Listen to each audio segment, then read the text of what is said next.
Gracias por acompañarnos en Agenda Médica, el Diario de tu Salud. Yo soy Dore Ferriz y a nombre de este maravilloso equipo les doy la más cordial bienvenida. Hoy se encuentra con nosotros el doctor Miguel Maldonado. Él es cirujano urólogo, especialista en vasectomía reversible. Doctor, gracias por estar aquí con nosotros. Al contrario, gracias por la invitación. A ver, doctor Miguel, necesito que me expliques una cosa. ¿Vasectomía reversible? Es decir, que se puede, o sea, puedes volver a... En realidad el término y el concepto más bien probablemente se refiera a la probabilidad de volver a reconectar a aquellos pacientes que previamente fueron sometidos a vasectomía y que nuevamente quieren ser fértiles. Es decir, el término probablemente más apropiado sería reconexión o recanalización de los conductos deferentes, de los conductos que fueron ligados durante la vasectomía para nuevamente permitir el paso del espermatozoide y que pueda ser fértil el varón. ¡Wow! O sea, eso suena así como imposible, porque cuando imaginas vasectomía es como que te cortan los ductos y ya, ¿no? Exacto. De hecho, el concepto general que se tiene, no solamente la población general, sino también muchos médicos, es que la vasectomía es un método de planificación definitivo. Okay. Es decir, que ya no se puede revertir. Sí, de hecho, ese es el plan, ¿no? Claro, esa es la idea, ese es el plan. Pero en realidad no es así. Sí puede ser reconectado nuevamente el paciente y con una probabilidad alta, arriba del 85%, incluso arriba del 90%, dependiendo las características de cada paciente, las probabilidades de éxito pueden ser muy altas. ¡Wow! Y esto, digo, ahorita antes de entrar al aire estábamos platicando del número de divorcios que se están viviendo alrededor del mundo, cada vez son más. Estados Unidos... 50% más o menos la tasa de divorcio, en nuestro país el registro oficial 17%, y ese es el principal motivo por el cual el paciente solicita nuevamente la reconexión de los conductos deferentes. Casados en segundas nupcias que tuvieron hijos en un matrimonio previo y con su nueva pareja quieren nuevamente concebir. Aunque hay algunos otros pocos casos de algunas parejas que perdieron a su hijo único y el papá estaba vasectomizado. Otros casos muy, muy particulares de pacientes que tienen dolor posterior a la vasectomía, años incluso después de la vasectomía, el paciente tiene dolor epididimario, dolor en los testículos. ¿Y eso a qué se debe? Pues no se sabe bien la causa del dolor, se llama síndrome postvasectomía, porque pues todos los pacientes está ligado el conducto y el epididimo, como gusanito que tenemos en el testículo está a presión, pero la solución a ese problema, evidentemente estos pacientes ya se les dieron medicinas, desinflamatorios, todo esto y no mejoran, entonces la solución es reconectarlos, pero en realidad yo en lo particular he operado 1 o 2 casos por esa causa. La mayoría, como te comentaba, son pacientes casados nuevamente. En segundas nupcias. Sí, exactamente. ¿Y si recuperan la fertilidad al 100% o...? Esto depende de varios factores, que hay 2 factores muy importantes para poder predecir el éxito de esta operación. Uno, el tiempo que ha transcurrido desde que se practicó la vasectomía hasta que el paciente decide recanalizarse. El punto de corte son como los 10 años. Antes de los 10 años hay buena probabilidad, estamos hablando alrededor de 80%, de que nuevamente, o sea, de que queden permeables los conductos, y estamos hablando de alrededor de un 65% de probabilidades de que la esposa logre el embarazo en el lapso de 1 año después de la operación. Los pacientes que rebasaron ya los 10 años, que tienen 15, 16 años de vasectomizado, la probabilidad se reduce de reconexión como alrededor de un 55-60%. Uy, bastante. Y del embarazo baja como a un 35-40%. Ese es el tiempo que el conducto ha estado cerrado y el epididimo, esta estructura que te decía, como gusanito donde maduran los espermatozoides, está a presión. Y esa presión dentro del epididimo daña la calidad de los espermatozoides. A veces puede transcurrir un periodo de tiempo cuando ya los reconectamos en que mejore la calidad de los espermatozoides.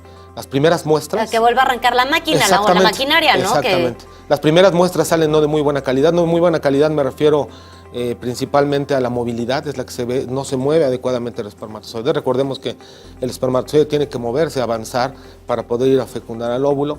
Muchas veces la movilidad por efecto de la vasectomía está alterada, pero eventualmente, como dices tú bien, como va arrancando la máquina, va mejorando notablemente la calidad de los espermatozoides en las muestras posteriores. O sea, hay buena posibilidad Claro. de tener otro bebé. Sí, hay buena probabilidad y de hecho yo quiero hacer mención porque a muchas parejas de primera intención les ofrecen, cuando son buenos candidatos a la reconexión de vasectomía, les ofrecen un método de fertilización in vitro. Sí, Les dice- y es carísima de París. Exactamente. Entonces le dice, bueno, ¿para qué hacer? Mejor tomamos un marido y a ti in vitro. Y en realidad el éxito no es mayor. No voy a hablar yo de eso porque, bueno, no es mi área lo de fertilización in vitro, pero las tasas de éxito no son mejores y el costo es muy alto en cada intento. Además de que puede asociarse a embarazos múltiples, la fertilización in vitro, puede haber embarazos múltiples y otras cosas relacionadas. Cierto, ¿no? trillizos y con Exacto. permiso. Entonces, en realidad, en estos pacientes que tienen menos de 10 años de vasectomizados, en realidad se puede intentar, no hay un tiempo límite, que digamos, tiene más de 15 ya no se puede. Siempre se puede intentar, pero hay que hacerle saber bien al paciente cuáles son las expectativas pasando los 10 años. Pero aquellos pacientes que tienen menos de 10 años, las probabilidades son bastante buenas, arriba del 85-90%. No, pues es elevadísimo. Bastante bueno. Es elevadísimo. La recuperación, doctor. La recuperación en realidad, esta cirugía se puede hacer en forma ambulatoria o por una noche de estancia intrahospitalaria. El paciente se incorpora a su vida normal en 5 o 6 días cuando mucho. En realidad al día siguiente o el mismo día, le digo, en ocasiones se va a casa. Pero digamos en una actividad de oficina, en 3 días puede estar. Es una cirugía un poquito más grande que la vasectomía. A veces el paciente cree que es una cirugía pequeñita, así como la vasectomía. Sí, se imagina como la vasectomía, ¿no? Y no lo es porque en realidad hay que identificar el sitio ligado y luego hay que utilizar un microscopio para esta operación. Lo que estamos uniendo, las boquitas que estamos uniendo nuevamente, miden menos de medio milímetro. O sea, realmente No, es es una cosa muy delgada y tenemos que utilizar suturas que son 10 ceros y 9 ceros, que para tener un contexto de esto son más delgadas que un cabellito, y tenemos que utilizar un microscopio y se cose directamente el tubito. Lo estamos viendo en el microscopio con la magnificación. Entonces es una cirugía que lleva a hacerlo de los dos lados aproximadamente 3 horas. Pero bueno, la recuperación, le digo, es realmente para una cuestión de escritorio, más o menos de oficina, 3 días. Ahí está. Si te interesa el dato, no te despegues. Seguimos con el doctor Miguel Maldonado aquí en Agenda Médica.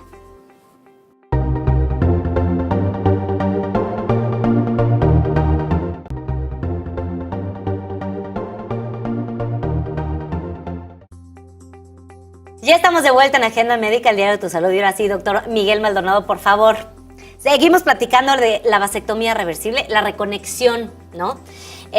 Ay, qué bonito se oyó. La reconexión, hay que hacer un libro que se llame así. A ver, doctor, yo tengo una duda. A veces, en este tipo de conexiones, hay como fibrosis. ¿Puede existir eso? Claro. ¿Existe una especie de fibrosis? Sí, por supuesto. De hecho, esa es una de las, o es la principal causa por la cual esta cirugía puede fracasar. Hay algunas cuestiones técnicas, digamos, médicas que uno debe de cuidar, que el conductito al separarlo y al volverlo a unir no quede sin irrigación, es decir, la arteria, lo que le da vida, digamos, al tejido, porque si uno devasculariza, decimos nosotros, se queda con poca irrigación sanguínea, entonces puede suceder esto que tú dices, se hace fibrosis y esto que te estamos hablando queda tan delgadito, al hacerse fibrosis pues se cierra. Claro. Entonces, característicamente estos pacientes que tienen fibrosis, las primeras muestras de semen son positivas, es decir, hay espermatozoides, la cirugía fue exitosa, pero después empiezan a bajar las cuentas, empiezan a disminuir el número de espermatozoides hasta que se vuelve en cero, se cierra totalmente el conducto. ¿Eso duele? No, en realidad no, porque estamos puedes hablando... no darte cuenta. Por supuesto, no, de hecho el paciente está, te digo, después de los 8 días está como si nada. Esto es algo, te digo, a nivel microscópico, pero esa cicatrización es suficiente para cerrar el conducto. Cuando uno empieza a identificar que el paciente en las muestras, que habitualmente después de la operación se hacen cada 2 meses, empiezan a bajar, supongamos, empezó con 57 millones o 100 millones y empiezan a disminuir. y 30, 20, 10, quiere decir que se está cerrando. Entonces, idealmente, el paciente lo que podemos hacer es, primero, darle desinflamatorios para tratar de evitar que se cierre totalmente y mandarlo a criopreservar. Criopreservar quiere decir que lo mandemos a que deposite muestras de semen en un banco de semen en donde se congela. Y por si se llegara a cerrar totalmente y el paciente en algún momento quisiera recurrir a inseminación artificial o fertilización in vitro, tenga la opción de en el banco de semen recurrir a esas muestras, pensando en que esa probabilidad puede existir, que haya fibrosis y que se cierre el conducto. Ahora, en caso de que supongamos, ya se cerró el conducto, ¿se puede volver a operar y volver a cortar esos pedazos y reconectar o ya no? Sí, sí se puede, pero cada vez va siendo más difícil. Y aquí hablamos de otro de los factores. Te hablaba yo de dos factores predictores muy importantes. El primero es el tiempo de vasectomizado y el segundo es la experiencia del urólogo en microcirugía.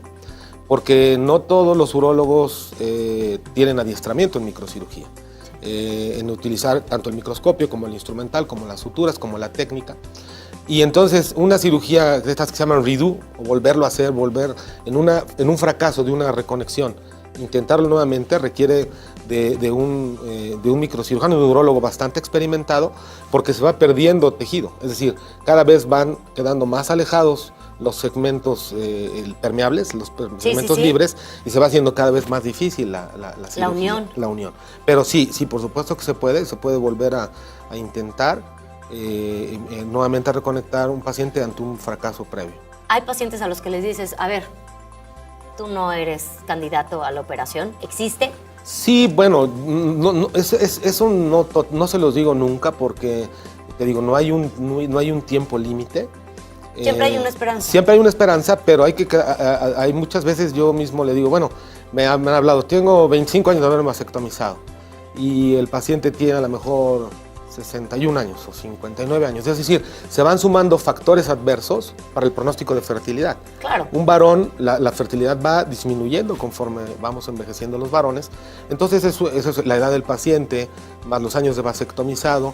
El pronóstico no es muy bueno. Seguramente van a batallar para tener ese bebé que anhelan. Pero no nada más por la operación, o sea, no también por la edad. También por la edad y por los otros factores, ¿no? Entre ellos la salud general, el tabaquismo, la pareja, la edad de la pareja. Entonces, uno tiene idealmente que interrogar tanto al varón como a la esposa para dar un pronóstico integral de fertilidad. A ver, el tabaquismo y la operación, ¿sí se contraponen durísimo? ¿O? No, el tabaquismo y la operación no, pero el tabaquismo sí está demostrado que afecta la fertilidad. En cualquier varón, no solamente en el que se opera, no. Todo varón que fuma afecta la fertilidad, entre otros un montón de cosas más. ¿Cómo cuánto? O sea, baja muchísimo la fertilidad si fuman o depende también de la cantidad. Depende de la cantidad, evidentemente a mayor cantidad, mayor probabilidad de que haya daño. ¿Qué otras cosas quitan la fertilidad en el hombre? Por ejemplo, el consumo de drogas como la marihuana, por ejemplo, algunos medicamentos, algunos de uso común, evidentemente de uso crónico, algunos antibióticos, algunos medicamentos para la gastritis. También, uy, qué peligroso, sí. Porque esos todos llegan a la farmacia y son de counter, ¿no? O sea, así de sí. Tengo gastritis y te compras tu medicamento. Claro, también otro factor, a qué se dedica el paciente. Por ejemplo, el estar expuesto a ambientes calurosos, por ejemplo, quienes trabajan en siderúrgicas o en ambientes muy calurosos puede afectar la fertilidad. Quienes utilizan pesticidas exactamente. Campo. Todo eso puede afectar la fertilidad. Y la causa principal en todo el mundo, el 40% de los varones infértiles, la causa es el varicocele. Varicocele son varices del testículo. Las venas que drenan el testículo ¿sí? Se hacen varicosas, como las varices de las piernas se hacen en el testículo, y esas varices provocan que aumente la temperatura del testículo y daña la fertilidad. Recordemos que los testículos están en la bolsa escrotal porque ahí deben de estar. ¿Y a qué me refiero? ¿Qué deben de estar? De que deben de estar de 1.5 a 2 grados centígrados más fríos que el resto del cuerpo. Okay. Si el testículo está sometido a una temperatura mayor, daña la producción, daña a los espermatozoides. Claro, es por eso que el varicocele, al no drenar bien, recordemos que las venas llevan de regreso la sangre, al estar estancada, se calienta más el testículo y daña la fertilidad. Mismo mecanismo que se tiene cuando estos pacientes trabajan, como te mencionaba, en ambientes muy calurosos. Claro, este tipo de varicosidad, ¿se puede operar? Sí, también se hace, de lo ideal es una microcirugía, un microscopio, un microdoppler se llama, se identifican todas las venitas, se ligan y el pronóstico es bastante bueno. Oye, pues eso la verdad es que es increíble porque hoy en día también ves bastante infertilidad. Yo sí sé de muchos casos, de muchas parejas que por donde le busquen nada más no pueden tener hijos. Entonces, también aquí hay varias respuestas, ¿no? O sea, claro, puede ser esto, puede ser el otro. O sea, puedes buscarle hay muchas esperanzas y eso es increíble. Por supuesto. Ay, qué bonito. Bueno, no se despeguen. Vamos a regresar con mucha más información aquí en Agenda Médica.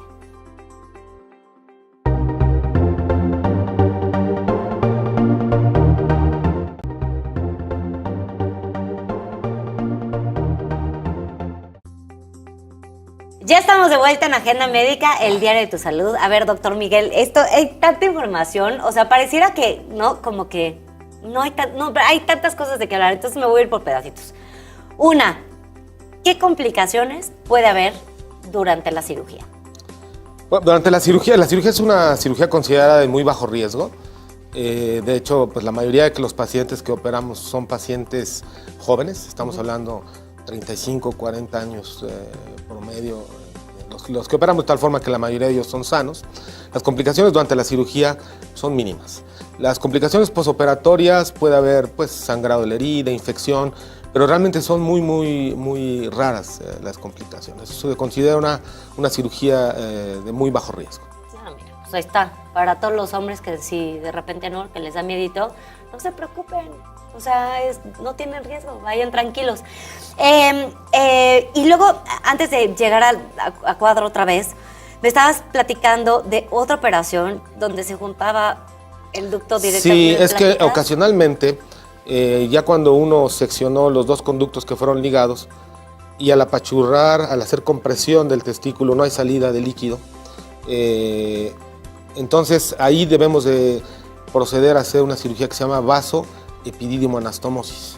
Suena así como trabalenguas, pero en realidad es conectar el conducto deferente que va hacia el pene directamente a este como gusanito que se llama epidídimo que está sobre el testículo, porque el otro segmento de conducto se cerró, entonces no hay salida de líquido seminal. Entonces tenemos que conectar el conducto deferente al epidídimo directamente. ¿Cómo podemos saber antes de la operación si esto va a suceder o no? No hay forma de saberlo. Eso es pasa al momento de la cirugía, tenemos que platicarlo con el paciente. Y al momento de la cirugía es por eso que te mencionaba que el urólogo tiene que estar técnicamente preparado, porque si se enfrenta a esta situación, saberla resolver, saberlo hacer, digamos, saber realizar esta cirugía, que es un poco más demandante, es un poco más difícil y además tiene un poco menos de éxito. El éxito global de esa operación oscila alrededor de 60% más o menos. O sea, disminuye la probabilidad de éxito, de reconexión, y alrededor de un 35-40% de probabilidades de embarazo, la vasoepidídimo-anastomosis. O sea, sí baja considerablemente. Sí, porque es mucho más difícil, es unir un solo túbulo, muy delgadito, muy frágil, directamente al conductito, casi como crear una fístula directamente. Entonces, ahí una de las causas, lo que mencionaste atinadamente, es la fibrosis, la cicatrización que se genera en ese tubulito hace que fácilmente se cierre nuevamente. Se vuelva a cerrar. Sí. No, y eso obviamente pues ya lo complica muchísimo más. Y esta decisión la toma el médico en el momento de la operación. Correcto. ¿Y son muchos los casos? No, la mayoría de los casos, la gran mayoría de los casos se resuelven con esta cirugía que se llama vasoanastomosis, el término correcto, es decir, unir nuevamente los dos conductos deferentes, quitar las ligaduras que se hicieron. No solamente se liga, sino se quita un pequeño fragmento de conducto deferente. De hecho, ese es otro de los factores que, si bien no es una complicación, pues es un inconveniente que a veces se encuentra uno durante la operación, es que quitaron un segmento de conducto deferente en la vasectomía. A veces el urólogo o el cirujano que hizo se tomó muy a pecho su tarea en la vasectomía y le quitan... ¡La voy a hacer bien! Sí, y le quitan a veces hasta 5 centímetros de conducto deferente. Entonces, por lo menos en unas 2 o 3 ocasiones no me ha sido posible volver a unir nuevamente los conductos por la gran distancia. Entonces, prácticamente había que llevar el testículo hacia la región inguinal. Sí hay varias maneras que se pueden hacer en muchas ocasiones, pero ocasionalmente cuando se quitó un segmento muy amplio, eso se puede uno más o menos dar cuenta desde antes de la operación. Cuando exploramos al paciente en el consultorio, tenemos que ir palpando, ir buscando ambos conductos y ver cuánto tenemos de conducto perdido y ya podemos más o menos estimar si eso va a suceder. Órale. Pero esa es otra cosa, situación que puede ser. ¿Y eso lo puede ver si, por ejemplo, del doctor que hizo la vasectomía? ¿Qué?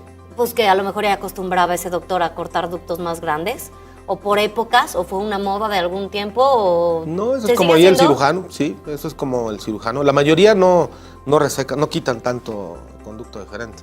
La mayoría quitan 1 centímetro, 2 centímetros, de tal forma que es bastante factible hacer la reconexión. Claro. No suele ser lo habitual que quiten un segmento tan grande. Y ahora, aparte del procedimiento normal de la reconexión, es exprimir los testículos para ver si hay semen. Sí, lo que se hace es que ya al encontrar el sitio donde fue ligado el conducto, se corta nuevamente para que quede la boquita abierta y se exprime, se hace opresión del testículo para que salga líquido seminal, una gotita. Esa gotita la ponemos en una laminilla, la vemos al microscopio que tenemos ahí en el quirófano y vemos si hay espermatozoides. Esa calidad de los espermatozoides también nos puede ser de utilidad pronóstica. Cuando los espermatozoides hay muchos, se mueven muy bien, la probabilidad de que la operación sea exitosa oscila alrededor del 93%, cuando los espermatozoides son móviles de forma normal. Y a la vez en esos pacientes también tendremos que platicarlo antes con los pacientes, pero podríamos ofrecerles criopreservar, es decir, tomar una muestra con una jeringuita y guardar esos espermatozoides y congelarlos. Por si en algún momento fracasara la operación que estamos en ese momento haciendo, tenemos congelada una muestra de eso, se llama criopreservar. Eso es increíble, ¿no? Así es. O sea, poder congelar un ser vivo y que luego lo es como, no sé, ¿te imaginas? Yo como madre, como mujer, te dices, bueno, la carne la congelas, la sacas y la cocinas, ¿no? Pero qué increíble que algo que tiene vida se congele y vuelva a tener vida después. Y de hecho puede congelarse y descongelarse varias veces los espermatozoides. ¿Cuántas? Pues normalmente pueden ser hasta 4 o 5, evidentemente va disminuyendo la capacidad de fecundación, pero no es solamente una vez que se puede congelar y descongelar. O sea, se pueden hacer varias. Sí, soporta varios procesos. ¿Cómo se descubrió esto? Eso lo leí, es una anécdota y dicen que en algunos soldados que murieron durante la guerra y que murieron por congelación y que hasta varios meses después los rescataron y al hacer la autopsia y analizar el testículo, los patólogos, que son los que hacen este tipo de estudios post-mortem, identificaron que en los testículos todavía había espermatozoides móviles al descongelar. A partir de ahí se dio cuenta pues la comunidad médica que los espermatozoides tenían la capacidad de congelarse y seguir vivos al descongelarse. ¿Hay alguna temperatura en la que se tengan que meter los espermatozoides para...? O sea, pues existen recipientes especiales con nitrógeno líquido. Ajá. El nitrógeno líquido pues debe estar abajo de 200 grados centígrados habitualmente. Se utiliza para otras cosas en medicina el nitrógeno líquido, pero se guardan en unos recipientes, en unas cubas de nitrógeno líquido. O sea, es una temperatura bastante fría. Súper congelada. Sí. Pero qué maravilloso saber, digo, después de esta entrevista, que puedes recuperar la fertilidad, que hay esperanzas para todas esas parejas que quieren pues, volver a tener hijos. Yo quiero agradecerle muchísimo, doctor. Gracias por su experiencia. Al contrario. Gracias por exponerla aquí en Agenda Médica. ¡Regrese! ¿Cómo no? Con ya gusto, estás. cuando me invite. Ay, muchísimas gracias. El doctor Miguel Maldonado, muchísimas gracias a todos ustedes también por sintonizarnos, por dejarnos llegar hasta la comodidad de su hogar. Quedamos a sus órdenes a través de nuestras redes sociales. Yo soy Dore Ferriz y a nombre de este maravilloso equipo de trabajo, me despido.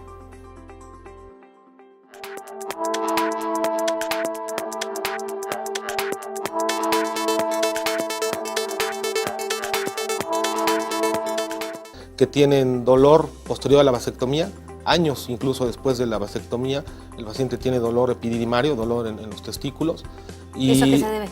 Pues no se sabe bien la causa del dolor, se llama síndrome postvasectomía, porque pues todos los pacientes está ligado el conducto y el epididimo, como gusanito que tenemos en el testículo está a presión, pero la solución a ese problema, evidentemente estos pacientes ya se les dieron medicinas, desinflamatorios, todo esto y no mejoran, entonces la solución es reconectarlos. Pero en realidad yo en lo particular he operado 1 o 2 casos por esa causa. La mayoría, como te comentaba, son pacientes casados nuevamente. En segundas nupcias. Sí, ajá. exactamente. ¿Y si recuperan la fertilidad al 100% o...? Esto depende de varios factores, que hay 2 factores muy importantes para poder predecir el éxito de esta operación. Uno, el tiempo que ha transcurrido desde que se practicó la vasectomía hasta que el paciente decide recanalizarse. El punto de corte son como los 10 años.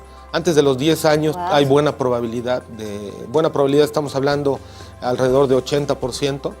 De que nuevamente, o sea, de que queden permeables los conductos, y estamos hablando de alrededor de un 65% de probabilidades de que la esposa logre el embarazo en el lapso de un año después de la operación. Los pacientes que rebasaron ya los 10 años, que tienen 15, 16 años de vasectomizado, la probabilidad se reduce de reconexión como alrededor de un 55-60%. Uy, bastante. Y del embarazo baja como a un 35-40%. Ese es el tiempo que el conducto ha estado cerrado, y el epidídimo, esta estructura que te decía, como gusanito donde maduran los espermatozoides, está a presión, y esa presión dentro del epidídimo daña la calidad de los espermatozoides. A veces puede transcurrir un periodo de tiempo cuando ya los reconectamos, en que mejore la calidad de los espermatozoides. Las primeras muestras con una probabilidad alta, arriba del 85%, incluso arriba del 90%, dependiendo las características de cada paciente, las probabilidades de éxito pueden ser muy altas. ¡Wow! Y esto, digo, ahorita antes de entrar al aire estábamos platicando del número de divorcios que se están viviendo alrededor del mundo, cada vez son más. Estados Unidos... 50% más o menos la tasa de divorcio, en nuestro país el registro oficial 17%, y ese es el principal motivo por el cual el paciente solicita nuevamente la reconexión de los conductos deferentes. Casados en segundas nupcias que tuvieron hijos en un matrimonio previo y con su nueva pareja quieren nuevamente concebir. Aunque hay algunos otros pocos casos de algunas parejas que perdieron a su hijo único y el papá estaba vasectomizado. Otros casos muy particulares de pacientes, volver a reconectar a aquellos pacientes que previamente fueron sometidos a vasectomía y que nuevamente quieren ser fértiles. Es decir, el término probablemente más apropiado sería reconexión o recanalización de los conductos deferentes, de los conductos que fueron ligados durante la vasectomía, para nuevamente permitir el paso del espermatozoide y que pueda ser fértil el varón. ¡Wow! O sea, eso suena así como imposible, porque cuando imaginas vasectomía es como que te cortan los ductos y ya, ¿no? Exacto. De hecho, el concepto general que se tiene, no solamente la población general, sino también muchos médicos, es que la vasectomía es un método de planificación definitivo. Okay. Es decir, que ya no se puede revertir. Sí, de hecho ese es el plan, ¿no? Claro, esa es la idea, ese es el plan, pero en realidad no es así. Sí puede ser reconectado nuevamente el paciente.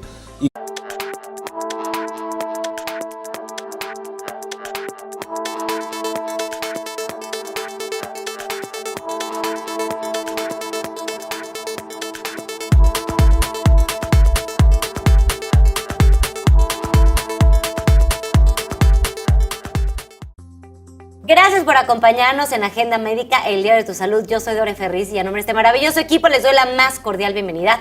Hoy se encuentra con nosotros el doctor Miguel Maldonado. Él es cirujano urólogo, especialista en vasectomía reversible. Doctor, gracias por estar aquí con nosotros. Al contrario, gracias por la invitación. A ver, doctor Miguel, necesito que me expliques una cosa. ¿Vasectomía reversible? Es decir, que se puede, o sea, puedes volver a...